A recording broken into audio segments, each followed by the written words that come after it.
देखिए अभी टेलीविज़न के माध्यम से, टीवी के माध्यम से, न्यूज़ मीडिया के माध्यम से काफ़ी चीज़ें देखने को आई कि बड़े-बड़े शिक्षण संस्थान खोले गए हैं। मैं किसी संस्थान का नाम नहीं लेना चाहूँगा, लेकिन बहुत खोले गए हैं। वहाँ पे बच्चे जो है सुसाइड कर रहे हैं, उनके ऊपर जो है प्रेशर आ रहा है पढ़ाई का, और मतलब केवल और केवल गार्जियंस ये नहीं देखता कि हमारा बच्चा किस लायक है या कर पाएगा या नहीं कर पाएगा, उसे शिक्षण संस्थान में भेज देते हैं, उतना बच्चा नहीं कर पाता, बच्चा डिप्रेस हो जाता है। क्या ये रीजन तो नहीं रहा होगा शिक्षण संस्थानों पे जो गाइडलाइन लाई गई है सरकार के द्वारा, क्या ऐसा कोई रीजन तो नहीं है हो सकता है? मतलब अभी जिस परिप्रेक्ष्य में मैं कह रहा था बातों को, जितेंद्र जी, यही बातें थी। और उसमें मतलब बस एक बात जो मैं जोड़ना चाहूंगा कि हमें अपने बच्चों को विकसित करना है, उनको फौलाद बनाना है। तो हमारी शिक्षा प्रणाली में उनका शारीरिक, मानसिक, आध्यात्मिक विकास इस तरह का हो कि जब जीविकोपार्जन की बात आए, मतलब उनको अपने आगे के ऊर्जा को एक मंच की जरूरत हो, तो वो चयन कर सकें अपनी रुचियों के अनुसार, अभिरुचियों के अनुसार, और उसमें भरपूर परिश्रम, प्रतिस्पर्धी भावना, इन सब का कॉम्पिटिटिव अप्रोच आए, लेकिन उससे पहले बच्चे का पूर्ण विकास हो सके, वो समझ सके चीजों को।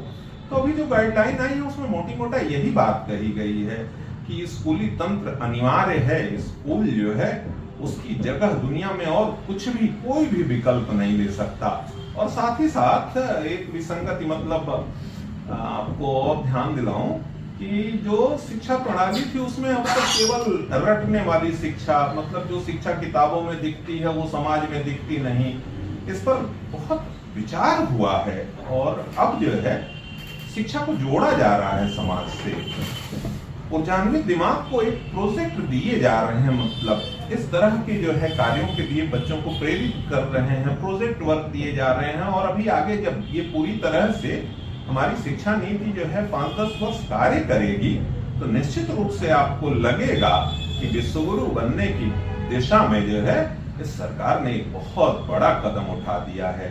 नालंदा, तक्षशिला जैसे अब तमाम गुरुकुल आपको जगह जगह दिखाई देने लगेंगे, अगर सरकार स्कूली तंत्र पे भी ध्यान देती है, क्योंकि कोचिंगों के इस प्रतिस्पर्धात्मक माहौल ने स्कूलों की भी स्थिति बहुत ज्यादा दयनीय कर दी। सरकारी जो स्कूल थे, तो विनोबा कहा करते थे कि जो सरकारी है वो असरकारी नहीं है। तो इस परिपाटी को जो है देश के मुखिया ने समझा है कि सरकारी तंत्र को भी हमको असरदार बनाना है। हमारे प्रदेश के मुखिया ने भी समझा है, और आज मतलब हर्षित होता हूं मैं कहीं प्राइमरी में देखता हूं कि तमाम ऐसे योग्य शिक्षक हैं जो बहुत डेडिकेशन के साथ बच्चों को पढ़ा रहे हैं। हमने अपने 24 साल में देखा है ग्रामीण अंचल का छात्र जो कभी सपने में नहीं सोच सकता था कि मैं भी जो है एम्स पहुंच जाऊंगा, ऐसे बच्चों ने जो है अपनी मेहनत के दम पर वो जगह, वो मकाम हासिल किया है।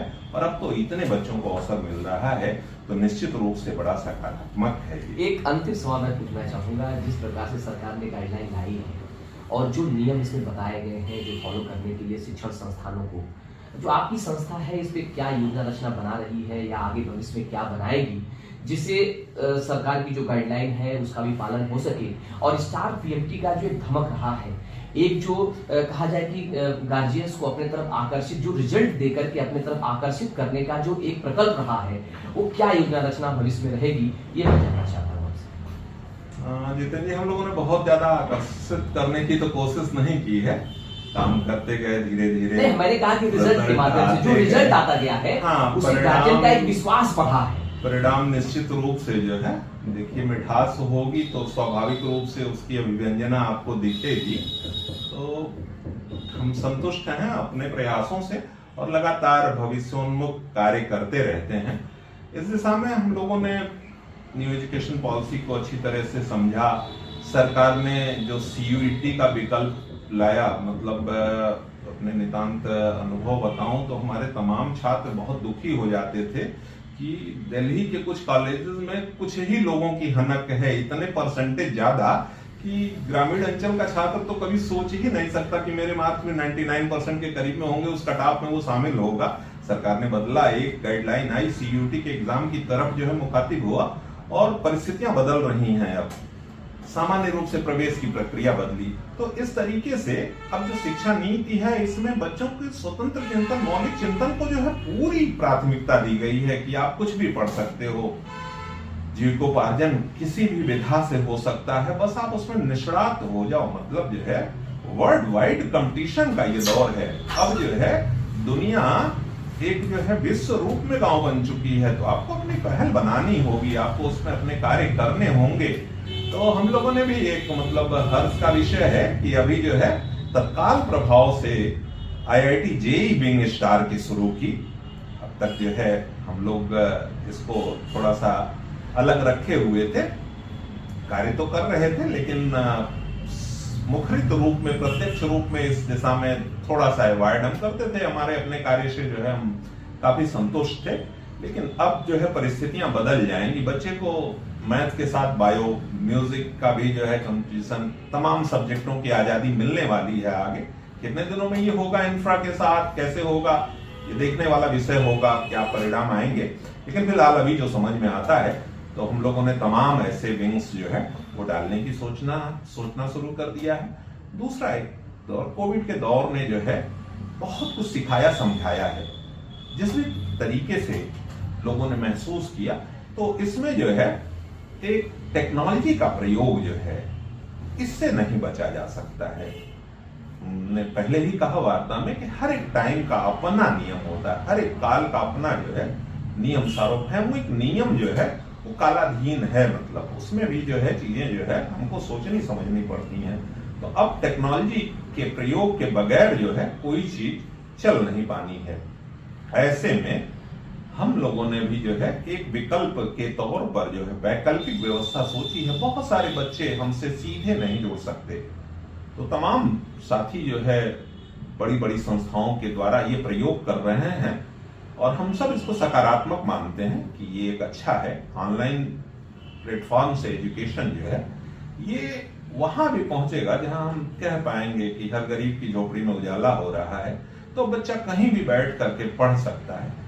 इस पहल के रूप में स्टार सर्व शिक्षा अभियान जो है, हम यहाँ कुछ सिलेक्टेड बच्चों को जो आ सकते हैं, शहर में अफोर्ड कर सकते हैं, उनके लिए तो चला ही रहे थे कार्यक्रम। लेकिन इन सब विसंगतियों के बाद भी आज स्थिति अभी भी व्यवहारिक रूप में, धरातल रूप में ऐसी है कि हर बच्चा ये नहीं कर सकता, हर परिवार एफर्ट नहीं कर सकता।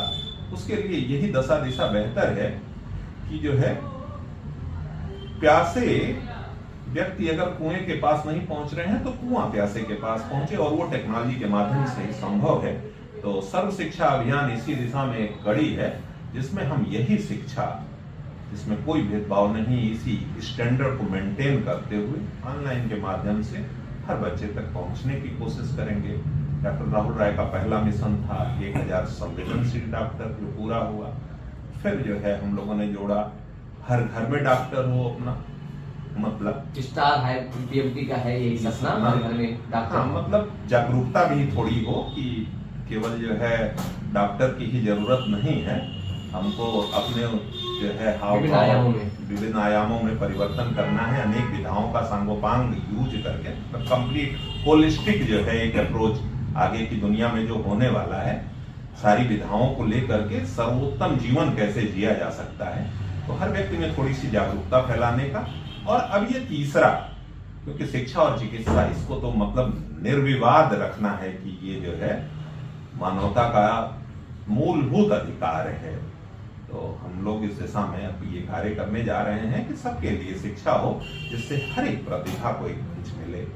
मंच के बगैर ये जो ऑनलाइन जो व्यवस्था स्टार सर्व शिक्षा अभियान के तहत जो गांव-गांव तक पहुंची ऑनलाइन के माध्यम से, आपने कहा कि अब कोई भी झोपड़ी में जो है उजाला नहीं बचेगा, यानी शिक्षा का अलग जगेगा।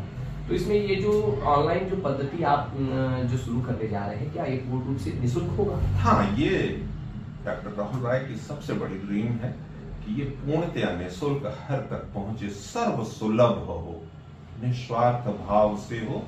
और अगर ये भावना फलीभूत होती है, तो जो एक बात कही जा रही है, अभी गणतंत्र दिवस पे देश के प्रधानमंत्री ने कहा कि ये क्षण भारत एक मुहाने पे खड़ा है, 1000 वर्षों का या तो स्वर्णिम इतिहास बनाएंगे और दूसरे नकारात्मक भाव में हम जाते नहीं, तो हम सबको पॉजिटिव होकर के हर एक का सर्वांगीण विकास करने के लिए हर दूसरा, कभी गांधी जी ने कहा था कि इलिटरेसी को कैसे दूर किया जा सकता है, उसी का मंत्र था ईच वन टीच वन। कुछ इसी तरह का कि एक प्रयोग से हर तक जो है ये सर्वसुलभ हो जाए एजुकेशन, एक तरह से जो है विकास के आयाम में सकारात्मक होकर के लोग जुड़ जाएं, तो तमाम नकारात्मकताएं अपने आप समाप्त हो जाएंगी। जिस प्रकार से आज स्टार पीएमटी के एकेडमिक हेड आदरणीय ओम कृष्ण मिश्रा सर से हम बात कर रहे थे कि जो सरकार की गाइडलाइन आई है उस पे आपकी योजना रचना क्या होगी, बहुत ही मुखातिब तरीके से सर ने इसका जवाब दिया। और निश्चित रूप से कि जैसे कहा जाए कि शिक्षा एक व्यवसाय नहीं, शिक्षा एक संस्कार है, शिक्षा एक सेवा है। उसकी अलग स्टार सब शिक्षा अभियान के तहत ऑनलाइन घर घर तक पहुंचा करके स्टार पीएमटी ट्यूटोरियल सेवा करना चाहती है, शिक्षा के क्षेत्र में एक अलग जगाना चाहती है। जो बच्चे प्रतियोगी परीक्षाओं से महरूम रह जाते थे, एफर्ट नहीं कर पाते थे, उन तक ये शिक्षा बड़ी आसानी से पहुंचेगी। बहुत बहुत धन्यवाद सर, और निश्चित रूप से मैं शुभकामनाएं देता हूं आपको कि स्टार का जो मिशन हो वो कामयाब हो। धन्यवाद। धन्यवाद जितेंद्र जी। बस एक परिवर्तन, ये सेवा नहीं, ये कर्तव्य है। आज के समय में जो भी योगदान कर सकते हैं इस विकास में, तो इसको हम कर्तव्य भाव से करें और राष्ट्र को, जो हमारी मातृसत्ता है, उसको फिर उस वैभवशाली सिंहासन पर आरूढ़ करें। इन्हीं कामनाओं के साथ बहुत बहुत धन्यवाद सर।